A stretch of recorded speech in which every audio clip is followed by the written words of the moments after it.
Pasaylo ako kung nabilo da belta mo kay aron pud nga matagad mo kunin nyo nga maabot yun sa inyo mismo mga kuang katuyuan nga dili na mao ang reggae music.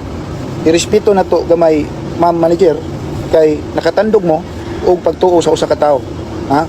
Pagtuo sa usa ka tawo ang inyong natamakan din na kung mayon ana ka lastful action ang reggae music. Unya, kinalasan kang Elias, bay, paminaw yung taon, bay. Paminaw, bay. Kapila na nako ni gibalik, bay. Wala na ko ni gibuhat para undangon kasi mong panginabuhi. Gihimo na ko ni para itama na to ni. Kaya dili na mao ang imong ginapakita sa pag-impersonate sa kanta on stage. Mawala ang values, bay. Ang mga nagikan sa teatro, mga gikan sa theater, nga naay mga insakto nga disiplina, pamaagi sa stage, unsaon pagsaka, unsaon pagbaw, hantod nga munaog sa stage. Mawala, bay, ang ethical values. Dako kayo siya nga disgrace sa ato ang society. Kabalo mo, daghan jud anang masuko nga kuan. Ako na lang makuan, hisgutan ko na, gamay ra man. Daghan ang wala na kasabot. Ang ilala na entertain sila. O kasabot makuha na sa mga crowd na entertain sila.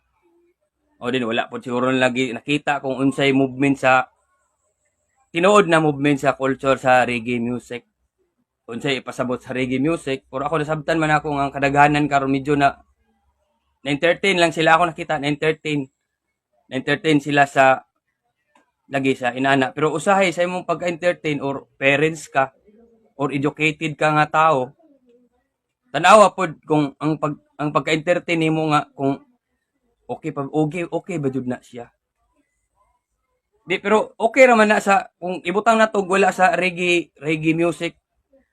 Wala sila sa reggae music. Wala man po yung magbugulbol nga mga kuan mga mismo sa nasa eksena sa reggae music ba, wala man po yung mga reklamo, wala man yung maginana. Kung sa lahi lang sila nga klase sa genre sa music ba. What is your special message?